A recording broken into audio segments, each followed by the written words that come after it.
打中国的死神方便，你有几成把握？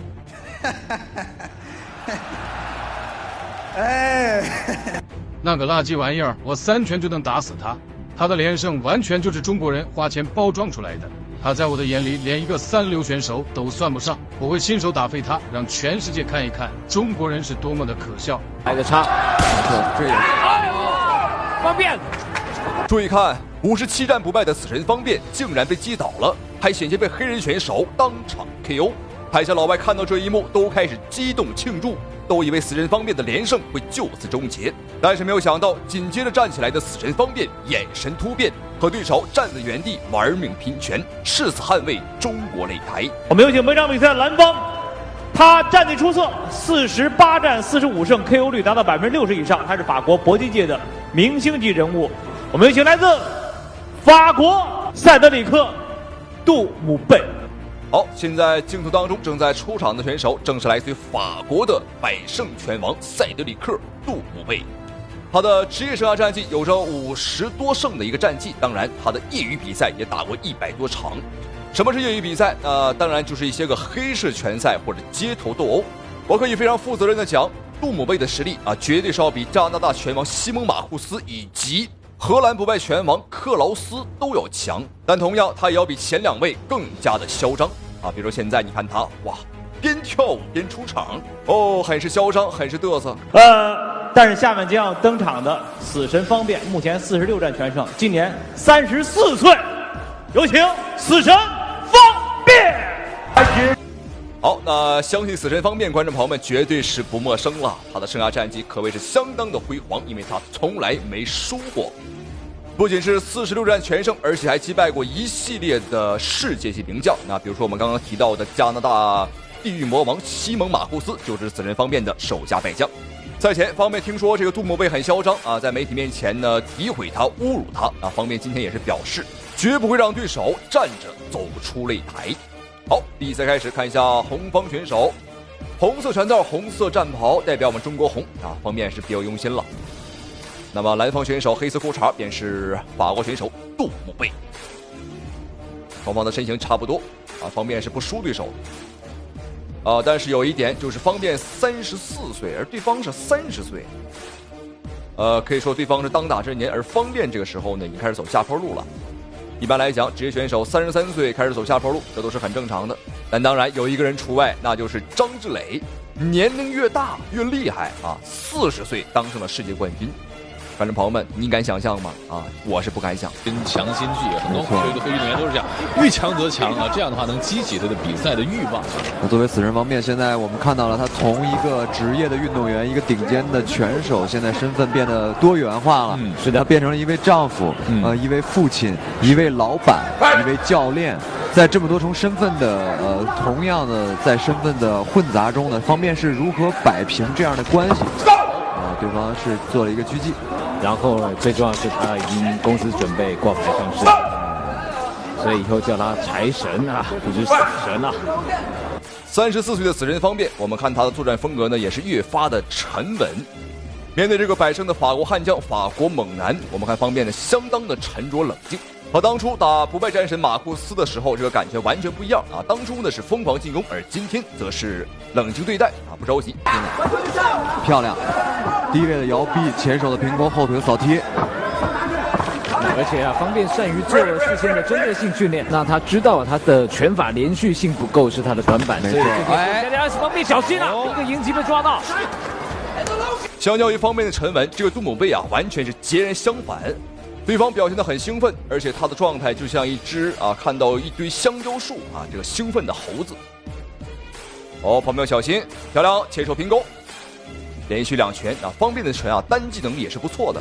那可能连击方面上可能会差一些，但是在单击能力上方面还是很强的。连吃到对方2个大摆拳，但是方便是硬扛下来。这说明方便今天的下巴也是经受住了这个杜姆贝残暴重拳的考验。好，接下来准备看一下双方第2回合的精彩表现、精彩对局，观众朋友们千万不要错过。第2回合的比赛从这第1回合的最后1分钟看，这场比赛看来是很难善终是，双方都是奔着把对方直接击倒或者撂平在这个擂台上为主要目的的。所以说，其实这样的比赛，这双方都憋了一口气儿啊。我们看谁能先发制人。那刚才就说方便还要借着这一次的比赛证明散打是一个主流的格斗技，不会比其他的国家的派别来的差。没错，这也是方便。哇，观众朋友们，这一下刚刚是非常的危险，但是好在死神方便起身的速度还是比较快的。虽说裁判并没有给到方便一次读秒，因为刚刚的话方便是没有任何被打晕的一个迹象。要小心，杜姆贝是有击打后脑的行为，对方是假模假样的举起了弓。赛前杜姆贝呢嘲讽方便说方便的47连胜都是刷出来的，都是花钱找人打假赛打出来的。对方可能并不了解此人方面在我们中国散打界的地位是非常之高的。感兴趣的观众朋友们可以去了解一下，方便是连续应该是4年获得了全国散打锦标赛的亚军。有些观众朋友们肯定会认为这个不拿冠军的实力就是不强，但是我想说的是，冠军每年都在变，而方便每年都不变他只是离冠军差了一点运气。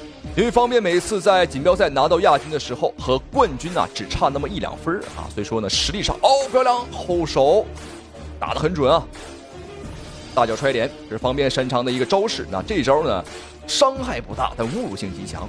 你可以想象一下，一个人把这个满脚都是泥和汗的脚插到你的嘴里边，你看这个杜姆贝已经被激怒了。方便可能不能再拼拳了，是方便的找机会。如果让二老师给方便一些建议的话，你会有什么样的一个建议？如果是我边上头如果是我的话这个时候我认为应该避其锋芒。方便毕竟有优于对方的移动能力。对方这个打后脑打得非常的明显，而且还是裁判还是有警告这个我们看到了。但是方便在这场第2回合的比赛中也不乐观，对，不乐观，相当的危险，一直被追，相当的危险。确实，杜姆贝的这对拼了，又到了对拼的环节方便不需要这样对轰不划算，打得有点不冷静了。方便这时候实际上避其锋芒，让对方的整个的这一回合的气势压下去以后，再从第2回合再找回来，我认为是一个更加稳妥和安全的办法。好，第2回合比赛结束对于一个34岁的老将来讲呢，今天的表现已经是非常的不错了。而且这个杜姆贝经常耍一些个阴险手段来击打方便的后脑，这是很危险的。因为后脑这个部分如果重重的打上一拳会打死人。注意看，就是这里方便是打红眼了，和杜姆贝开始了拼拳。哇，双方是拳头看起来抡的都很猛，但是很可惜都是空拳。好，接下来准备看一下双方第3回合的表现。那这里就废话少说，大家不要认错了红方选手死神方便，那皮肤黝黑的便是法国悍将杜姆贝。过了头，那在上一回合当中应该说稍稍的有一些劣势，一定要小心，对方在找机会了。最后这个很重要了。对方在找机会了，我们看对方的眼神已经没事，不是强毒，你自己跑到中立角那耍宝，法国选手来耍宝，还以为躲到那边了，裁判就会强毒。应该说杜姆贝的这个整个的表现欲还是非常强的。一个摇闪说一定要放松，你不要着急。方便这个时候心态有一些这有点着急，手都不拿高出鞭腿效果。漂亮，后摆，漂亮，出击，想了很久，想到了追招。虽然说死神方面已经34岁了，但是观众朋友们，我们看死神方面随着比赛的深入他的状态和一些进攻节奏也慢慢找了回来。好，没关系，这属于方面在转身摆腿的过程当中身体发生了失衡虽然说目前已经到了最后一个回合，双方局面上看起来是杜姆贝好像打得很凶，但实际上观众朋友们，我可以很负责任的告诉你方便的分数绝对是不低于对手的。因为方便的每一次进攻打得都很精准更擅长打点数，而杜姆贝更像是一头野牛，像发了疯的野牛，只知道猛打猛冲，很野蛮。我相信依然采取的是非常习惯的这个套路抽踹前后手的转控制。方便现在整个战术变为控制了，我们看已经不再打进去跟对方对拼了，但是动作太大了，他的腿法动作太大，没有隐蔽性。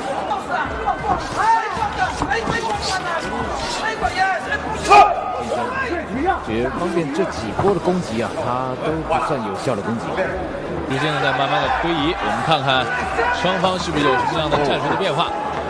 心态平和的方面来说，应该对防御这样的腿法不的难，这样的拳法不是那么的难。是的，而其实刚才说了，杜妹她那个整个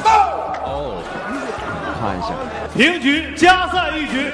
观众朋友们，万万没有想到，本场比赛的结果竟然是平局啊！对于一个34岁的老将死神方面来讲呢，打4个回合啊，体能上我现在是很担心的。好漂亮，我觉得可以多用一些这种拖拽啊、放倒的战术，这样一来比赛的时间流失的可能会比较快啊，在局面上也比较好看。方便直接前手刺拳拿臂往外一顶，看来方便就是要打距离了。是。哎呦，双飞踢！比赛到了第4回合，对方体能啊还是很充沛啊，连这种凌空的双飞踢、2踢脚还能用得出来。但是刚刚看死人方面腿法也不赖啊，也有一些腿法的反击调整，而且呢非常重要。这个方面做了很多后摆踢啊，就是后摆踢没有配合假动作的话，是基本上踢不到。特别是在对方如果不前防备的时候，对，很难。你必须小退一步的时候再做这个后摆踢，比较有用。方便在找点位，你看嘛，他是在找前冲的这个刺拳的明晰。我打得很清晰的情况下，又一拳是要这种一下一下的累积。所以呢，拳呢是很重的。相对来说，对方的拳没有方便的拳突发速度快。对，那这样方便可以一拳一拳累积自己的优势，也是一个不错的战术。是的。而且现在看杜贝，其实整个前几回合打的看起来好像这个比较有效果。双方第4回合的加时赛马上结束。那纵观整场比赛，我觉得方面啊，第4回合现在的发挥是最好的。现在方面，你看打完就走，不再和对方这个杜姆贝去疯狂的拼拳。对方毕竟是比较年轻啊，没有错啊，没有错，溜起来，移动，对的，移动，不断突袭，不断移动，好，对。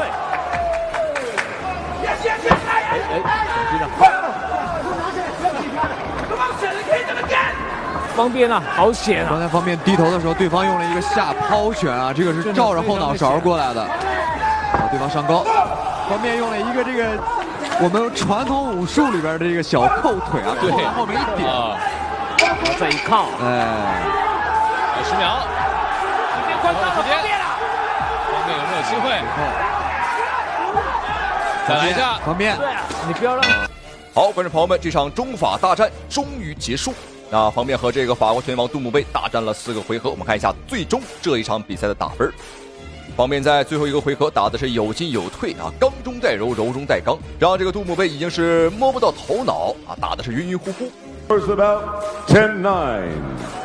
We have a split decision. Your winner in the red corner, Fang Bian. 比赛结果红